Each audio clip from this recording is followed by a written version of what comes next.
and welcome to the Evolution of Medicine Summit. This is your host, James Maskell, and it's such a pleasure to welcome all of you to this new event. The Evolution of Medicine Summit, our intention with it is really to bring you the best speakers from across the world, the trusted advisors in health who are really understanding this evolution of medicine. The evolution of medicine is happening in a lot of different ways. We're moving from a reactive medical system to a proactive system. We're moving from an analog system to a digital system, and we are moving from a disease-focused model to a patient-centered model, and we're looking at new types of diseases. We're looking at really focusing on the chronic disease burden that will bankrupt every industrialized and westernizing country if we don't do something about it. So, who am I going to get for the first speaker on the first day of the Evolution of Medicine Summit? I had to get Dr. Jeffrey Bland. Dr. Bland has a stellar record of doing this type of medicine, or being at the forefront of functional medicine. He's the father of functional medicine. He's been involved with the prevalence of naturopathy in all across America, and also in functional medicine. And when that started a few decades ago, it was not as popular, but we're seeing a massive trend of understanding of a new model of medicine that's developing and coming around, and that is understanding systems biology, and that is functional medicine. So it's such a pleasure for me to give a warm welcome to Dr. Jeffrey Bland, all the way from Hawaii. Well, James, thank you. What a pleasure to be with you and your incredible group of supporters of this health revolution that we're all undergoing right now. Thank you so much for agreeing to be on the summit. And as I said, there's no one that I would rather have speak at the beginning. You've been doing this for a long time, Dr. Bland, since I think the late 60s, early 70s. I guess you've written a number of books, but I think this year you brought out a book that is really making waves in medicine, and that was The Disease Delusion. Just to sort of sketch out why, the core of what we're doing here with the Evolution of Medicine Summit, why do you feel that disease is a delusion? Well, yes, the title of the book sounds almost contradictory, because we certainly all know that diseases exist. So why would I call it a delusion? Well, yes, diseases do exist. The delusion is, however, that we often believe that these diseases, be it heart disease, diabetes, arthritis, problems that relate to dementia, problems that relate to gastrointestinal-related inflammation, are inherited diseases. They came through our genes from our mother and father, and there's nothing we can do about it other than just manage the symptoms. And that has been the belief in healthcare really for the past 50 or 60 years. The turn of this new century into the 21st century has really left that concept behind. The Human Genome Project opened up a very, very important discovery. We felt when the human genome was deciphered, the code of life would tell us exactly how we have in our genes specific diseases. And what has been found is quite the opposite. What we have are unique characteristics that each person carries with her or him that gives rise to how they respond in their life to their environment, their lifestyles, and so forth. And therefore, these diseases are not hardwired into our genes. What our genes are there to do is respond to how we live, how we eat, how we think, how we breathe, what we drink, how we move around the world, what environment we're in. And therefore, there's a tremendous amount of flexibility, I call it selectivity, in how we want our health to proceed at any age, because the genes in and themselves only constitute about 25% to 30% of the hardwiring to these diseases. The other 70 to 75% is related to things that we can change and do that personalize to our specific need so we can optimize our health. This is the empowering message of our age. This must be so gratifying that so much science is now coming out to back that up, because in the pre-genomic age, when we didn't know much about the genome, as you said, it was sort of assumed that that was the next barrier of health, and once we overcome that, all diseases would go away. But it was probably a little disappointing to those people who felt that that was going to be the outcome. I think that's exactly right. The pharmaceutical industry was, very bullish on the completion of the human genome coding, because it was felt that once they had a complete understanding of a gene that causes specific diseases, they could develop a drug to manage that condition based on that genetic link.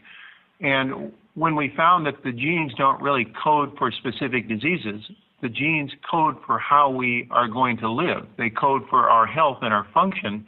It was a much more confusing message for the pharmaceutical industry that really likes to find one drug for one disease.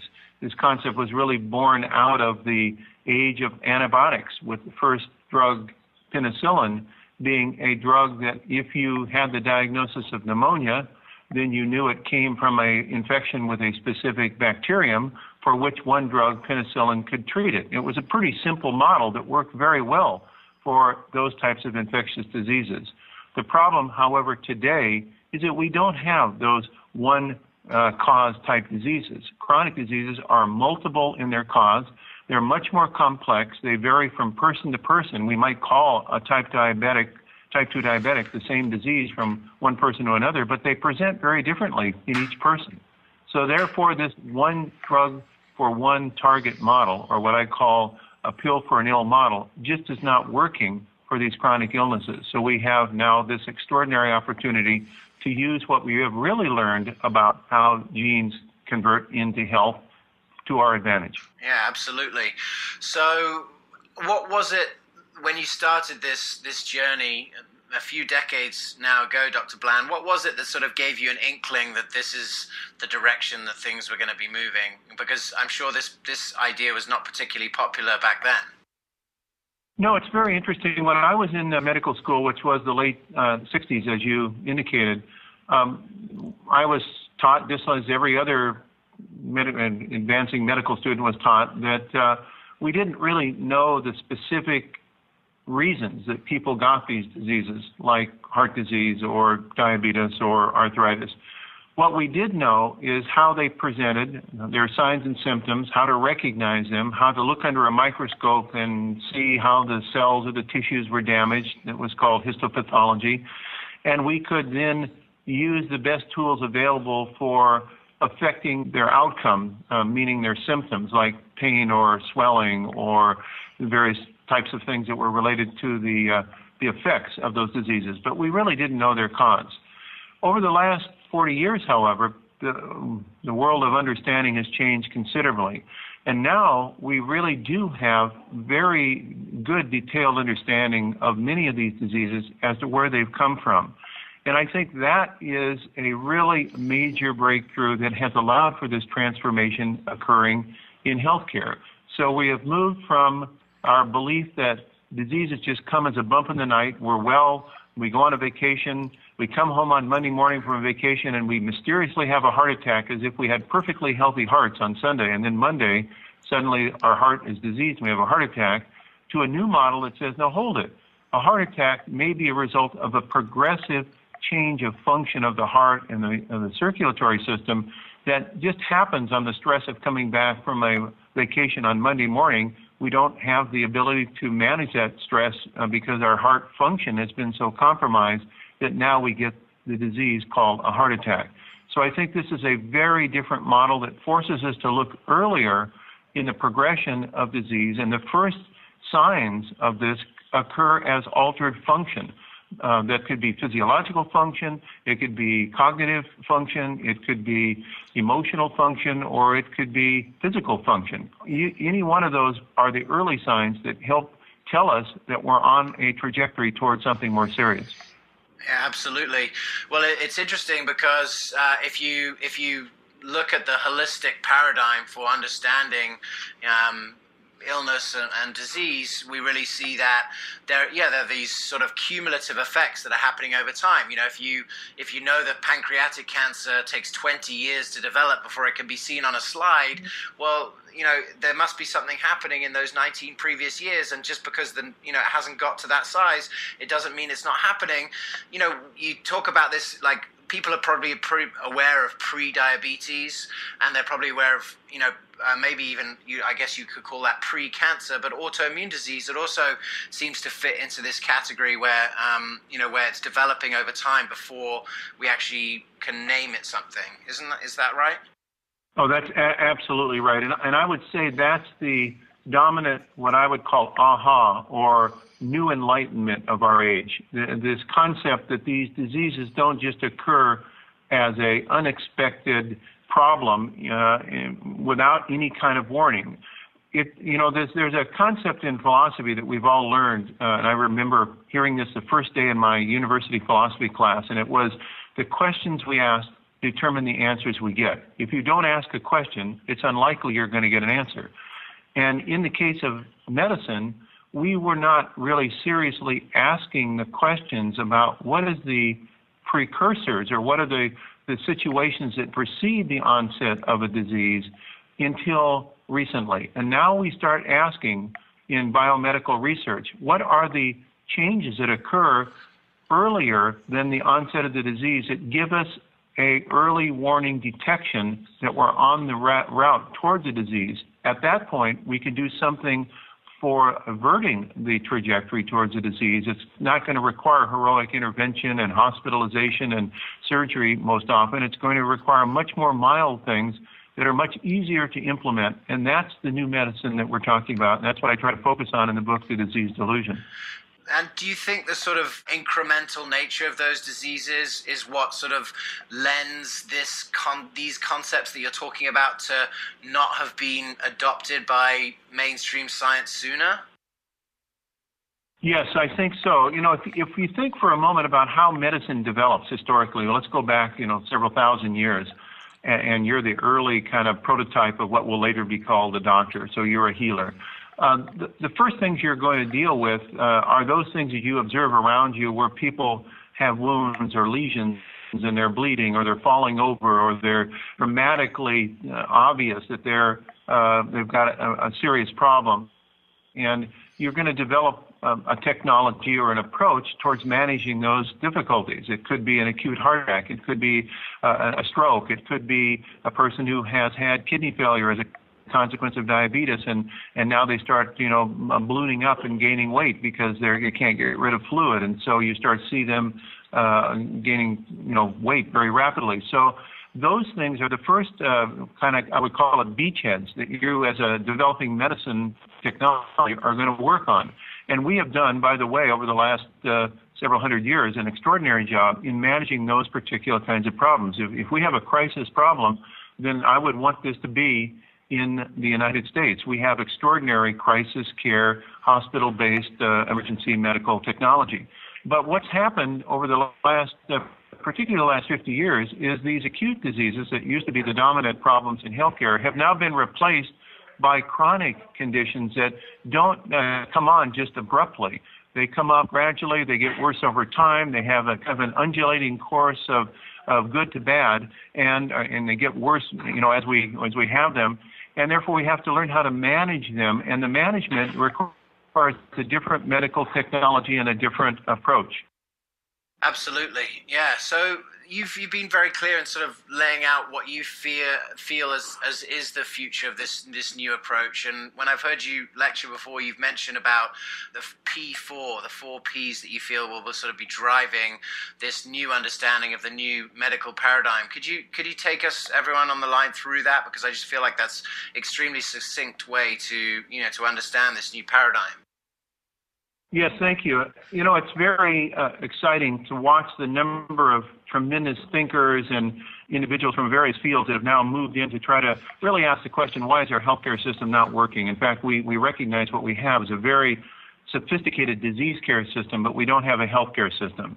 And so we need to implement a different approach towards healthcare. And we are in the process of trying to find kind of a way of really, I would say, defining the particular balance as it relates to healthcare and what that would be in terms of differentiating it from a disease care hospital-based system. And to that extent, one of the great thinkers of our age, Dr. Leroy Hood, Dr. Hood is credited as being the inventor of the instruments or the machines that actually are used to decipher the human genome. He is a medical doctor, PhD from Caltech, and now at the Institute for Systems Biology in Seattle, Washington. He founded a number of years ago. And he has said, well, we need this kind of medicine that really focuses on individual self-management, and he calls it P4 medicine. And P4, the four Ps, the letter P, stand for predictive, preventive, personalized, and participatory. Let me say those four again. Predictive medicine, meaning rather than wait to diagnose, let's predict what's going on. Preventive, rather than falling apart later and trying to put the pieces back together, let's see what we need to do to actually get engaged with prevention of those diseases. Third is personalized. Let's make sure that we understand medicine is for the real average people versus on personalized, individualized healthcare. And lastly, the participatory. It requires a person to be involved individually because you can't have docs doing that 24/7, 365. So it has to be a participatory form of health. Okay? Yeah, so I think a lot of those pieces make perfect sense and all work together. One of the things that you looked about in your book, which I thought was really interesting, was from Dr. Halstead Holman, who was talking about patient empowerment, and he really mentioned some of those same parts. And I'll read from the book here. He was talking about he advocated 4 principles of personalized and self-managed medicine. He said there's no complete cure for chronic illness unless the cause of the individual's own disease is discovered and successfully managed. Individualized management over time is essential. So that's very similar to the personalized piece there. Why do you think that the future of medicine is going to be personalized in nature? Well, I think that there are now literally thousands of studies, medical studies, that have demonstrated diseases. Let's take one that's a dominant disease right now, which is type 2 diabetes. That we can call a disease from one person to another the same disease, but the way they actually, or cause in that individual, varies dramatically based on the genetic uniqueness of each person. And the way that that disease presents itself in that individual, meaning the way that it progresses, how quickly it progresses, what tissues and organs are adversely affected, can vary dramatically from person to person. So even though we call a disease the same thing from person to person, it has a very different state of how it was formed and how it progresses. And that requires, for proper management, a personalized approach. One size does not fit all in the management of chronic illness. No, absolutely. And I think that's probably no more obvious than in autoimmune disease, which, seems to be split up because maybe a rheumatologist would see RA and a gastroenterologist would see IBS, but there's, if the cause is similar, you can start to work at that level and really start to uncover what's going on at the core of it. Yes, that's really is a good example. In the autoimmune disease family, which includes diseases that most people are aware of, like rheumatoid arthritis and systemic lupus erythematosus, or SLE, or myasthenia gravis, or multiple sclerosis, or even things like celiac disease. These particular conditions, of which there are more than 80 of them within the definition of autoimmune diseases, 80 different diseases, they all share common principles of disruption of our body's immune system. And so then the question is, how would and why would the body's immune system start to attack the body? Because these diseases look as if the body has become almost allergic to itself, like it's producing an immune system that starts to do battle with specific organs. If it's Hashimoto's thyroiditis, then it's the body's immune system is attacking the thyroid gland. If it's celiac disease, then the body's immune system is attacking the gastrointestinal system, and so forth.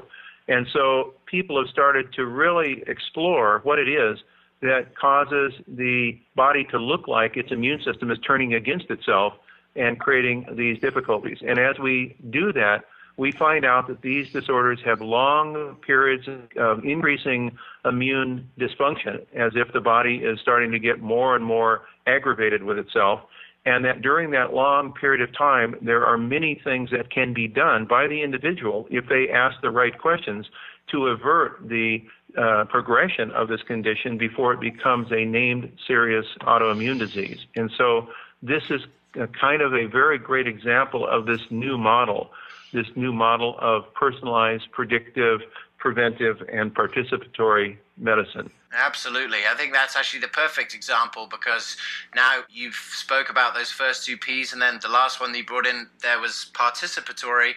Part of the reason why we're having this really a medical conference, this Evolution of Medicine Summit, be available and encourage patients to come to it is because the future of medicine is participatory. We can't have, it's not going to be this sort of patriarchal doctors guilting, fearing, and shaming patients into taking action for their health down the road. It has to be where patients want to actually participate. And I know that that's been, a thrust of your teachings for a long time, and it's sort of an underpinning of functional medicine. What do you think?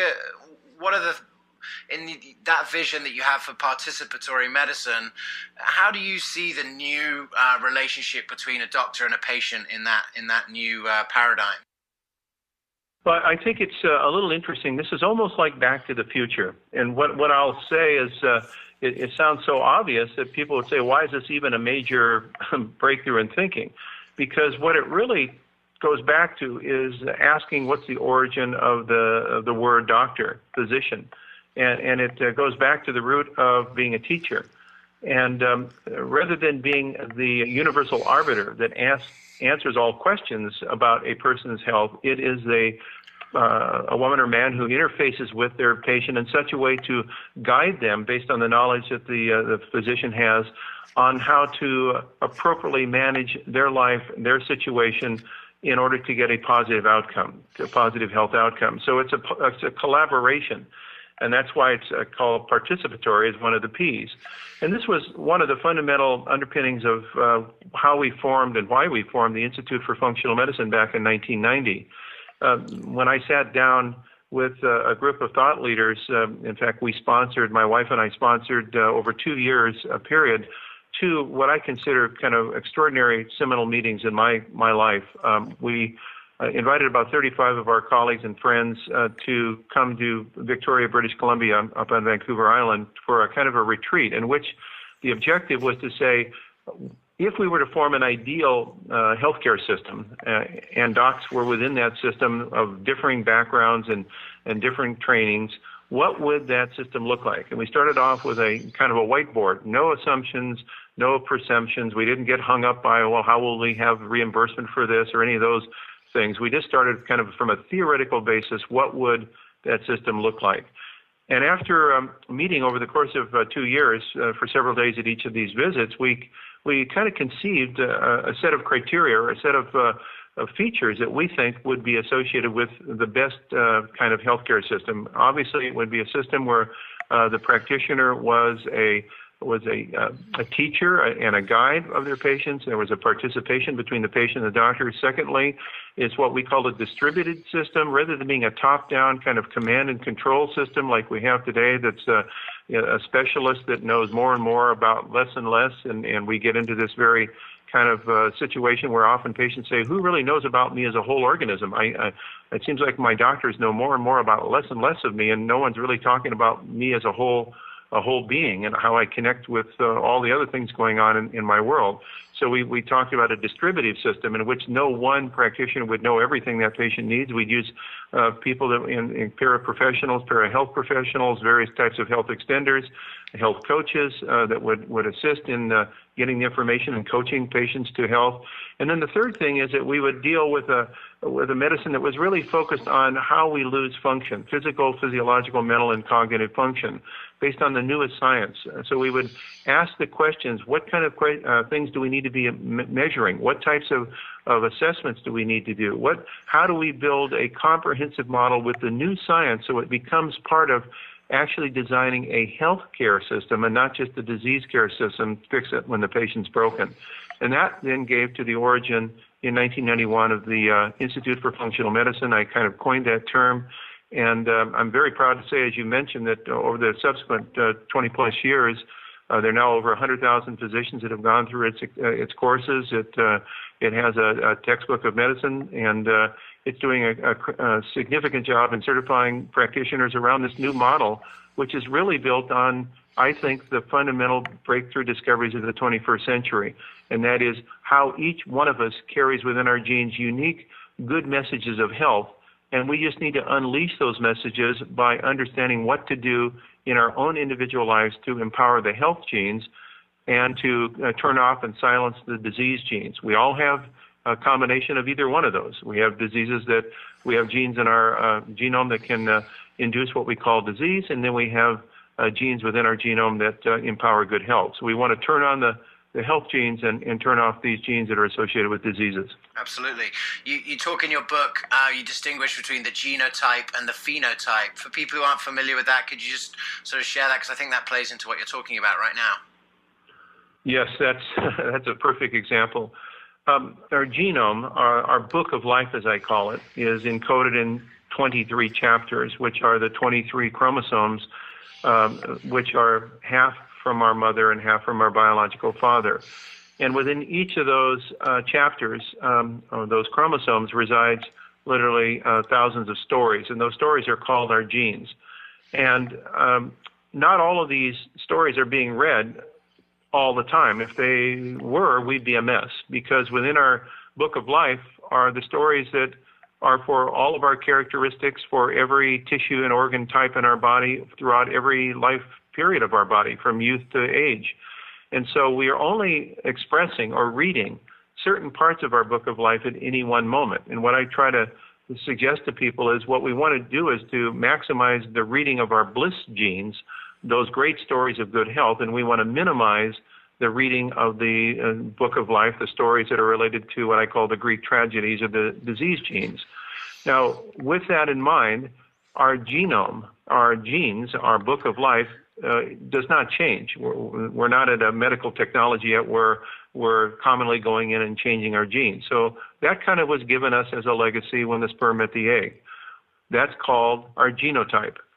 What does change, however, is how our book of life is read and expressed into how we look, act, and feel, and that's called our phenotype. Therefore, we have considerable control over our phenotype, how we look, act, and feel. We have less control, obviously, on our genotype, but we have a lot of control as to how our genotype, our book of life, is read into our phenotype, how we look, act, and feel.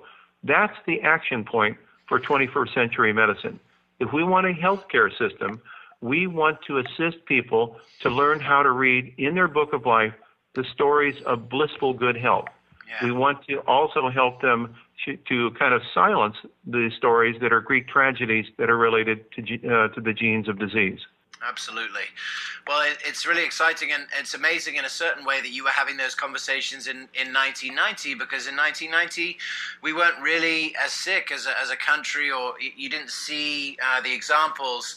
I love the story that you tell about when you went to lecture in China about their reaction to these ideas in the early 90s. For the people at home who haven't heard that, would you share that? Because I just think that's an amazing example of where we've come in this shorter period of time.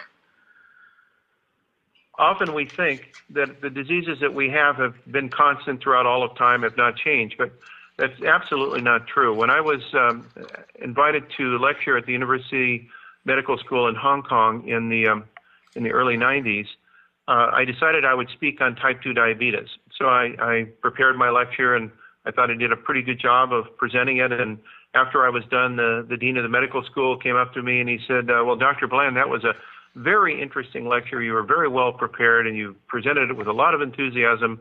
But I have to tell you that here in Hong Kong, we really don't have that much type 2 diabetes, so it's probably not that clinical relevant to us. And I thought, oh, that's interesting. Well, some 15 years later, after the 2006, 2007, I was invited back to that same medical school. It was a different dean at that time who invited me, and he specifically asked me if I would speak on type 2 diabetes because it was growing in epidemic proportions in China, and they wanted to know what to do about it. So in a short period of less than 20 years, a disease, type 2 diabetes, that was thought to be not of importance at all in China, suddenly was of major importance. Now, the genes of the Chinese people didn't change in that 15 years. The genes were the same genes. What changed was their environment in terms of the way they ate, the way they had their activities, and obviously the environmental pollution and things that were in their outside environment. So all of those things contributed to the way that their book of life was being read to turn on the genes that are associated with type 2 diabetes. So that's a classic example in a very short period of time of how these things can change. That's such an amazing, I appreciate you sharing that. I thought that was such a, poignant story and something that's so valuable. And throughout the rest of this summit, you will hear from thought leaders looking at exactly this. How do we change and improve our phenotype so that we're expressing fewer diseases and that we're staying healthier? You'll hear from specialists in all different areas, from psychiatry to neurology to endocrinology. You'll hear from, we're talking about pediatrics and the evolution of nutrition.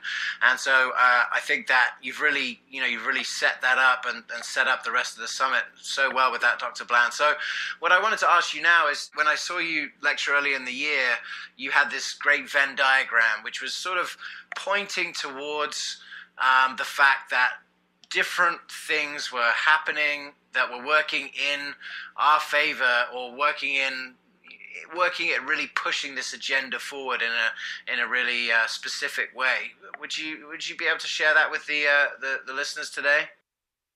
Yes, I sure would. So first of all, just so we all understand what you mean by a Venn diagram, some people may not be familiar with that way of graphically displaying information.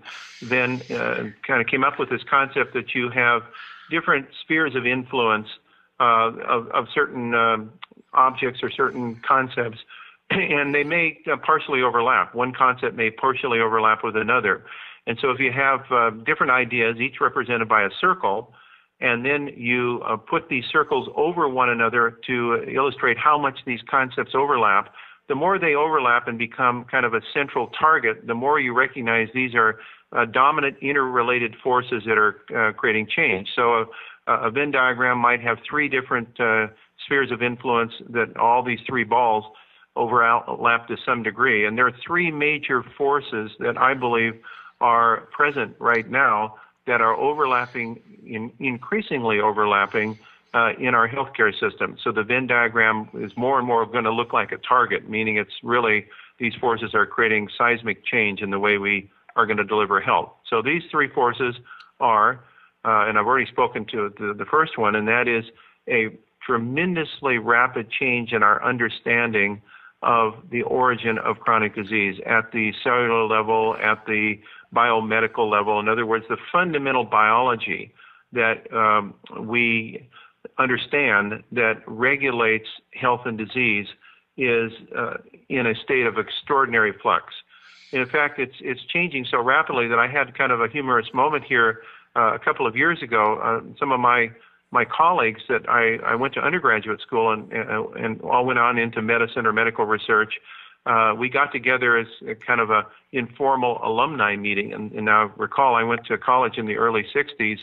And so it's been a few years, to say the least, since we all were sitting in class trying to learn things that we needed to learn. And we laughed, saying that in the course that we took in cellular biology and molecular biology in 1962-63, this was just some 7 or 8 years after Watson and Crick had published the paper on the structure of DNA, and we thought we knew so much. And we thought that all the discoveries had been made, and in the exams we took, and we got good marks on them. If we took those same exams today and we gave the same exact answers that we gave then to get high marks, we would get Fs, because the things that we learned that were facts, that were known to be this is the truth, have virtually all either changed dramatically or changed to the extent that if we gave those answers today, they would be wrong. So we're seeing a dramatic shift in the way that we understand how genes control the phenotype and how the environment, lifestyle, diet play roles in modifying it. So that's social force number one. Social force number two is that we're seeing an aging of our population. Yes, a global situation right now, and we're seeing a healthcare economy that is, in fact, becoming less and less capable of handling all these crisis care, heroic intervention expenses. And this hyperinflation of the healthcare dollar is really bringing countries' economies to their knees, and particularly we see it even in the United States with such a rapidly increasing expenditure for disease care. And so individuals are saying, we don't have the dollars to provide all these services to all these people if they're going to be broken and we have to fix them based upon the expense of hospital-based medicine. So I think this aging population, increasing chronic disease prevalence, and the expense of medicine is forcing a different kind of health care, which will be patient participatory. And then the third major driving force is that of the internet. I mean, it is certainly the dominant change in all of our lives over the last 20 years. If you look at the smart devices, if you look at the number of people that are getting information off the internet about their healthcare issues that they take to their doctors to ask questions, this is a social force that we have never seen before in the last 100 years. So what's happening right now with the internet and social media and this whole smartphone technology is that we're going to be measuring all sorts of things on a routine basis about our own individual health. It starts with devices like the Fitbit and various types of wearable biometric devices where people are actually starting to measure things that will ultimately become like their pulse and their heart rate and their heartbeat and their blood sugar and their aerobic potential and things of this nature that will become extraordinarily valuable in understanding earlier changes in our health and physiology before we actually end up having a crisis illness. And I think this social media, the exchange of information on the internet, the accessibility to, I call democratizing healthcare, which before it was the information was controlled by the few in the know. Now it's much more accessible to everyone. The electronic medical record, access of our genome on a chip that we'll all ultimately have because the genome will be analyzed for less than $1,000. In fact, people are now saying within the next 10 years it'll probably come down that we'll have our whole genome able to be analyzed for the cost of a normal kind of laboratory test, a few $100s. All of these are major drivers of change that, when overlapped in this Venn diagram, create the new healthcare system of the 21st century. That's so exciting. I mean, when I saw that, I really felt like I knew that you had to be the first speaker on the evolution of medicine, because that is the three areas that I feel like we're covering in this. You'll hear during the summit from Jason from Mind Body Green, which is a blog that's reaching now 15 million unique monthly viewers and sort of democratizing, like you said, the information about how to stay healthy and be healthy. We'll hear from Dr. Robin Berzin, who's already creating apps that are used in a hospital setting that are taking advantage of digital technology. And I completely agree with you that once everyone has all of this information available to them, treating symptoms is going to become sort of, very passé, in the same way as the answers on your test were very passé. We're going to be able to look, everything's going to be focused on how to change the upstream numbers. And if that's the type of healthcare system that we have, that basically is functional medicine, really, isn't it? Absolutely. I think that's, you've said it beautifully. And, there's some really interesting analogies that we can use. One that I've used in my talking about this is to look at the disease called scurvy. And we all probably know about scurvy is caused by vitamin C deficiency. I mean, virtually everybody knows that.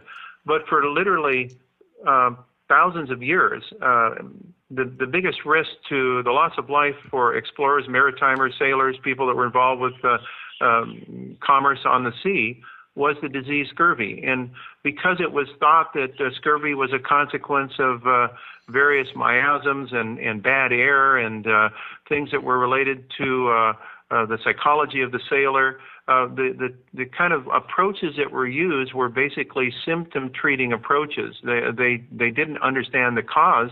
And so for hundreds of years, literally hundreds of thousands of people died because we didn't understand the explanation of cause.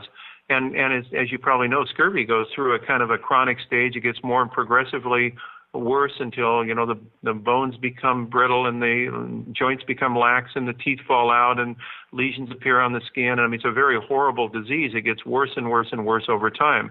Then suddenly, Robert Lynn, the Scottish surgeon in the Royal Navy, makes the decision to do the first clinical trial that we can record in the English-speaking world.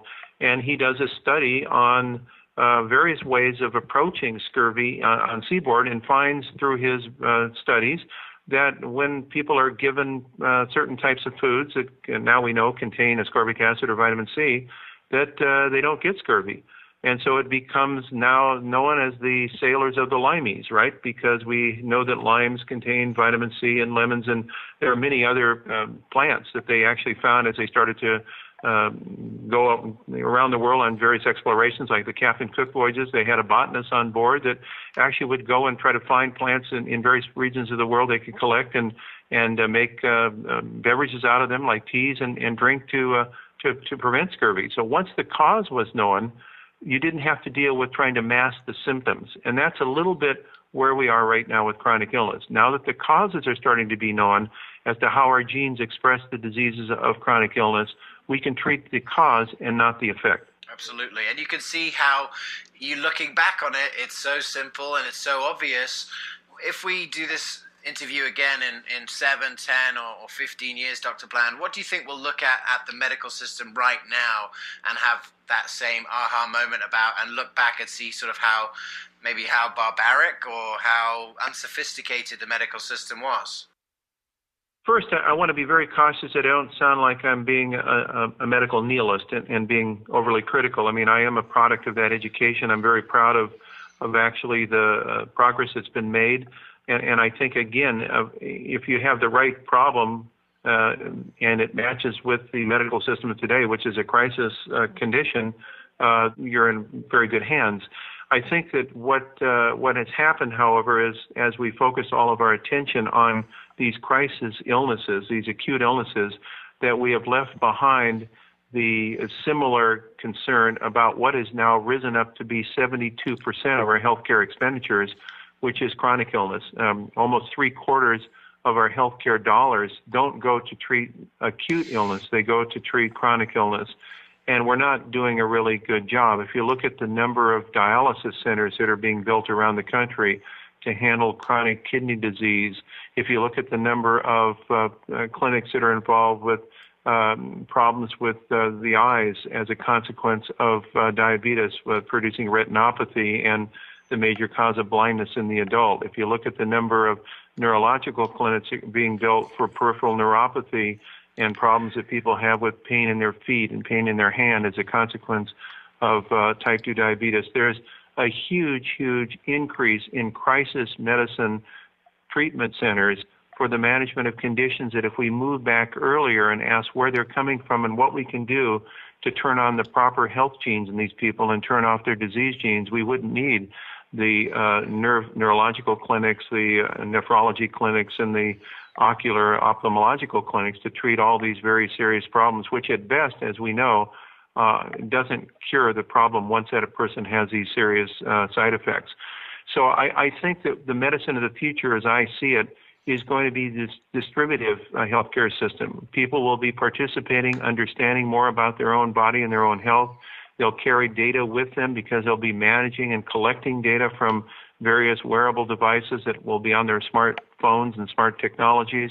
They will have an electronic medical record that will follow them around for their life, so they won't, as they move from one doctor to another, lose all of their information and have to start over, and no one knows exactly who they are and where they came from. And they have to basically, in a 6-minute office visit, describe their whole life history, which is virtually impossible. And we will see many more health extenders being involved in the system. These will be health coaches, nutritionists, exercise physiologists, stress management experts, people that are involved in physical healthcare, physical medicine, body-mind work. These are going to create a interactive system that's truly a health system, not just a patch and repair disease system. And I think it will not only revolutionize healthcare by reducing the burden of disease, but it'll also start to bring out the full of human potential. There are so many people that unfortunately have lost a lot of their vitality and energy in life because of chronic illness. They have much to give.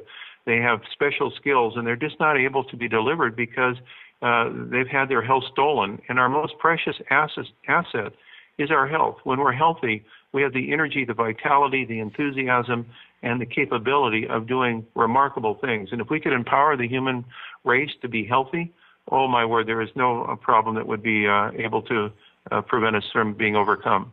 I completely agree with that. And I appreciate you bringing it back to, to a real respect for what's come before us.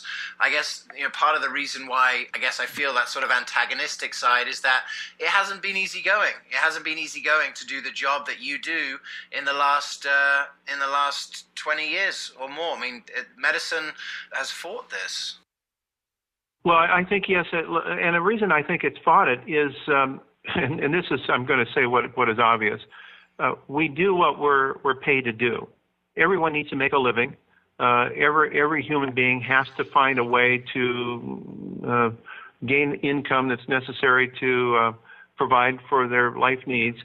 And the way that our reimbursement system has been established in medicine is all around a crisis, a care. And in fact, if you look at the reimbursement model, you'll find that the kinds of doctors that do the most extreme technologies, the most what we might even consider to be bizarre things. And when I say bizarre, I really mean they sound extraordinarily interventionist, that they get the biggest reimbursement. So there is a incentive to be involved financially with crisis care.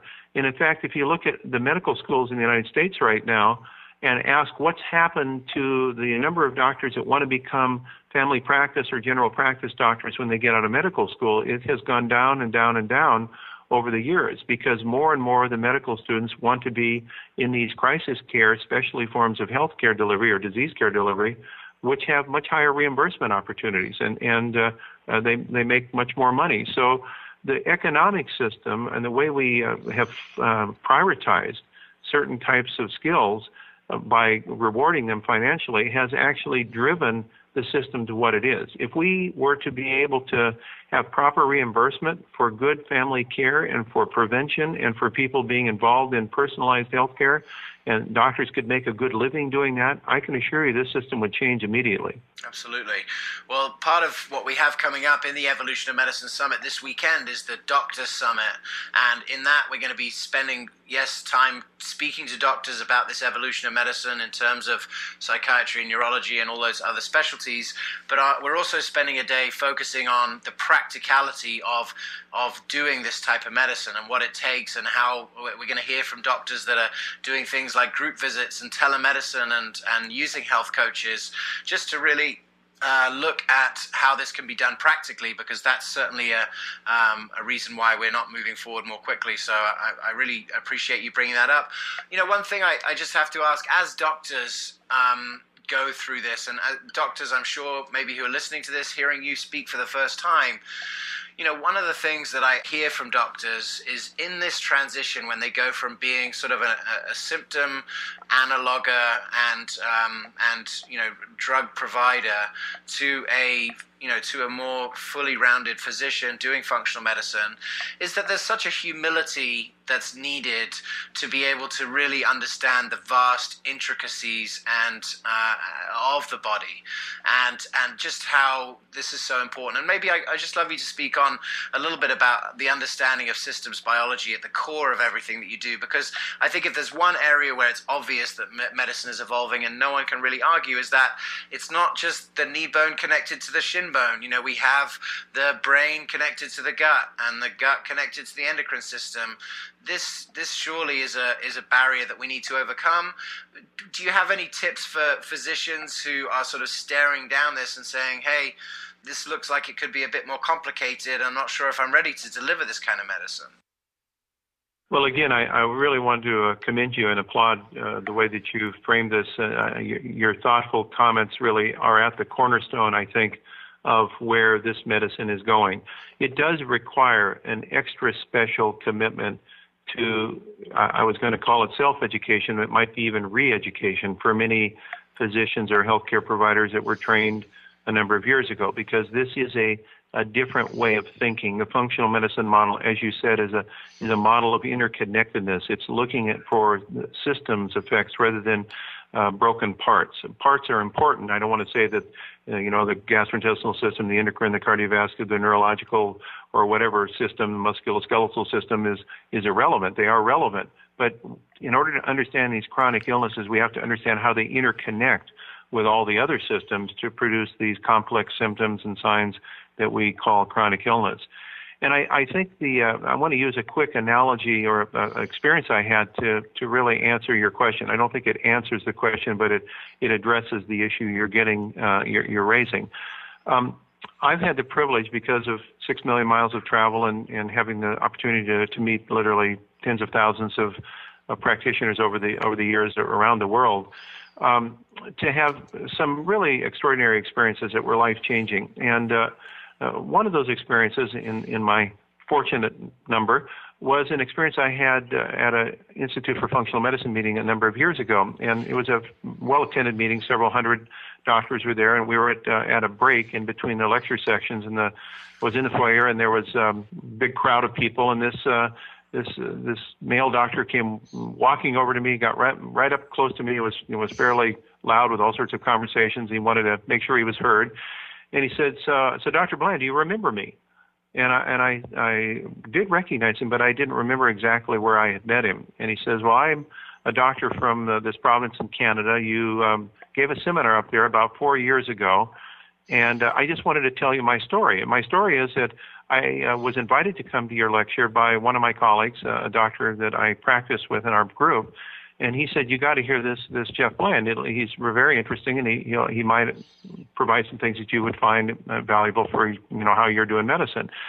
Well, quite honestly, it was a Saturday. I really didn't want to go. My weekends are kind of very important to me, and the last thing I want to do is go to a meeting and sit there. But out of respect to my colleague, I decided, okay, I'd probably go and I'd sit just through the first break, and then I could, kind of sneak back home, and it wouldn't be that bad. So I came and I sat down and I listened to a couple hours of your lecture, and it came to the break, and I thought, well, that's kind of interesting. I think I'll stay. So I ended up staying the whole day, and I went home, and as I walked in the house, my wife said, what happened to you today?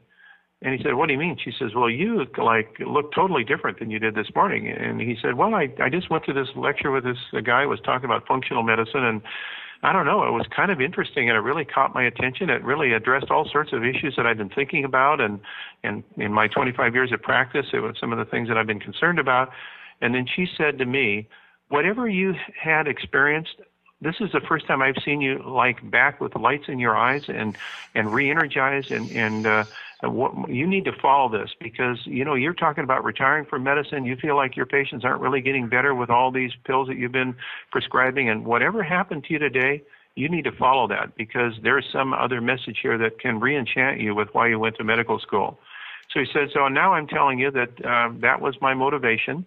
Over the last 3+ years, I've been studying on my own. I've been coming to these courses. I've been learning these new skills. I have completely changed my practice. I now have a waiting list of over several months for patients that are coming to me from all over Canada. I'm having fun once again in medicine. I'm not even thinking about retirement. And most importantly, my patients are getting well. He says, and then he starts crying. And he puts his arms around me, and he says, gives me a big hug and says, thank you for giving me back the passion that I had. Now that's, to me, in a very dramatic story, what this is all about. It's re-enchanting healthcare professionals with why they went to school, why they went through all those hours of training, why they went through all those types of things that are pressured and medical legal responsibilities and licensure and insurance and all those things. Why did they do that? In the main, most of them did it to try to help people. And often they've lost that over the years. And this new model, the systems approach to healthcare, the functional medicine model, the system I describe in the Disease Delusion book, will accomplish that. It re-enchants people back to healthcare because they see people getting better. Absolutely. Yeah, and that rings true with all doctors that I've met in the last 10 years who are doing this work. They love their work and they feel part of a movement.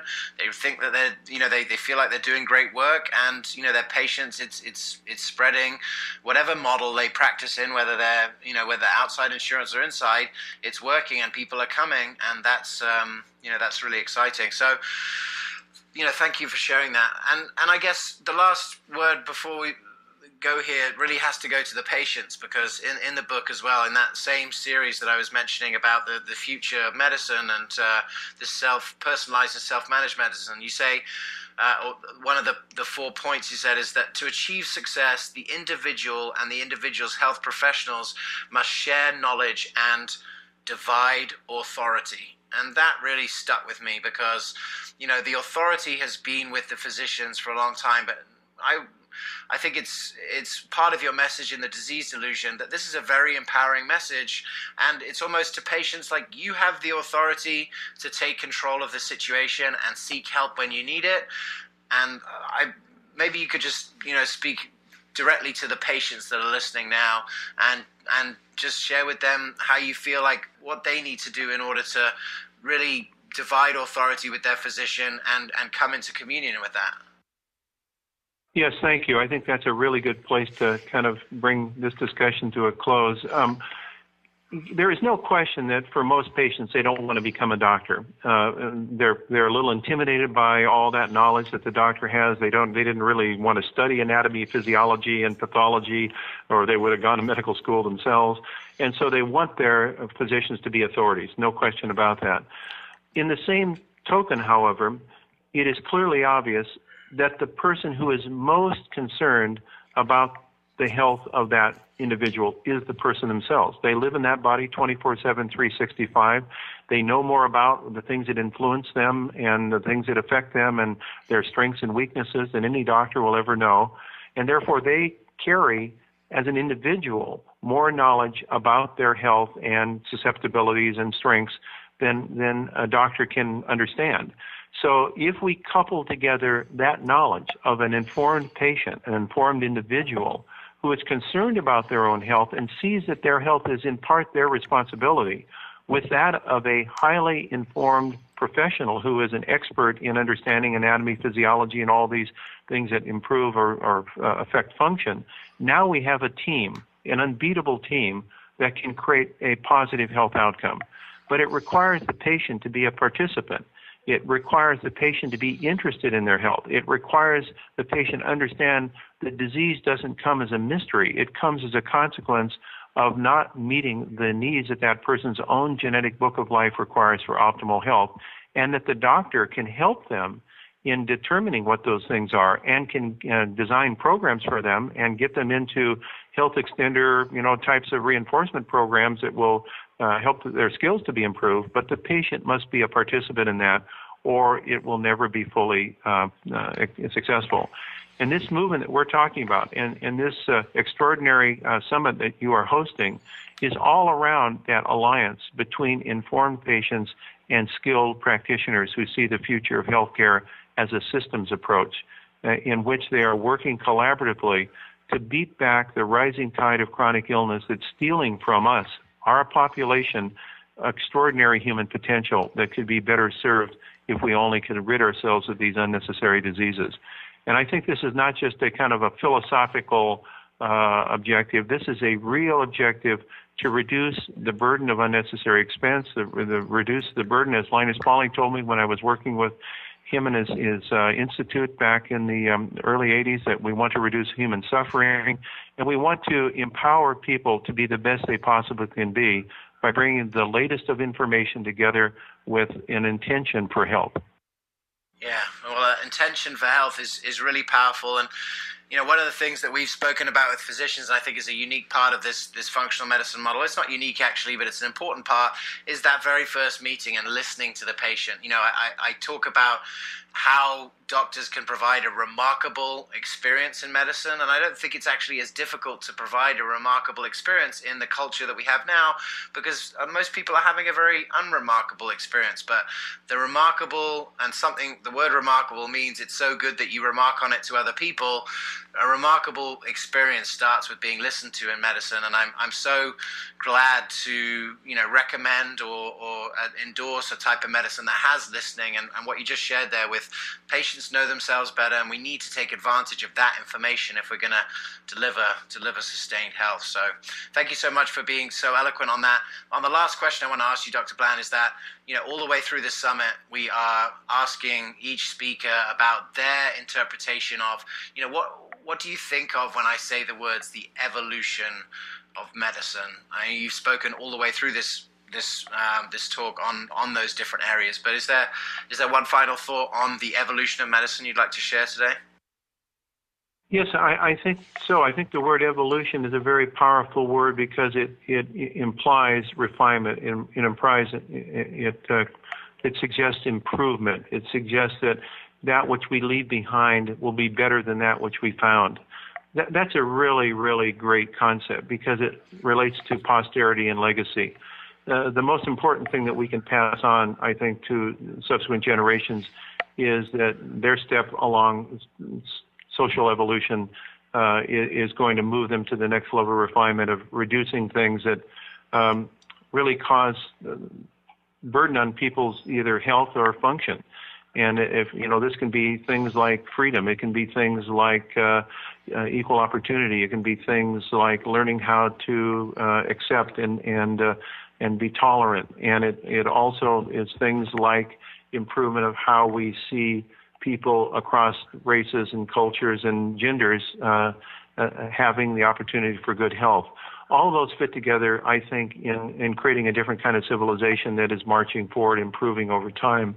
So I think that because health is very personal and it's one person at a time, and it's something that each person will deal with in their life, it becomes kind of a very good proving ground for cultural refinement in thinking that we're leaving behind a legacy to our children and subsequent generations that will be better than that which we found it. And it's a pretty highbrow philosophical objective, but I think it's also a real one that leads to survivability of species and to cultural refinement. So I think what you're doing in this summit is not just health of the body, it's health of the society, it's health of the planet. Health is a much broader, with a capital H, term than just health of the individual, but it starts with the individual. Absolutely. Well, you just eloquently articulated, more eloquently than I've ever articulated, why I'm doing what I'm doing. So I'll play it back to myself afterwards and remember to say it like that, because that was amazing. Thank you. It's I really appreciate what you said there, and that'll stay with me for a long time. Dr. Jeff Bland, it's been such a pleasure. I would highly, highly recommend, whether you're a physician or a patient, The Disease Delusion is epic. An epic conversation for the ages about exactly what we've been talking today. I think it should be in everyone's house. Dr. Bland, do you want to share also other ways that people can interact with you? I know the Institute for Functional Medicine, but you also have your Personalized Medicine Personal Lifestyles Medicine Institute. Yes, people can find me, like all of us, we've got our website, so you can either find me at jeffreybland.com, that's JEFFREYBLAND.com, or at our Personalized Lifestyle Medicine Institute site, which changes pretty much daily with new information, and that's PLM Institute, PLMinstitute.org. PLMinstitute.org is our Personalized Lifestyle Medicine Institute website. So either of those, you can find me and what we're trying to do to help catalyze this transformation that you're discussing in the summit. Thank you so much for all of your eloquence today, Dr. Bland. This is the Evolution of Medicine Summit. I'm your host, James Maskell. Stay tuned. Over the next 8 days, we bring you the best speakers on all aspects. If you're concerned about men's health, women's health, pediatric health, we've found amazing speakers. And I would just say, if you're a patient listening and you feel like you'd like your doctor to think like this, get them to come on the medical summit this weekend. It's free. There's clinical information. There's practical information. You'll hear from world-renowned leaders like Dr. Mark Hyman and Dr. David Perlmutter on different areas to do with how, speaking in doctor's language about this. But I think this has been absolutely the perfect kickoff to the Evolution of Medicine Summit. I want to thank you again, Dr. Jeff Bland, and thank you everyone for listening. And we'll see you next time. James, thank you.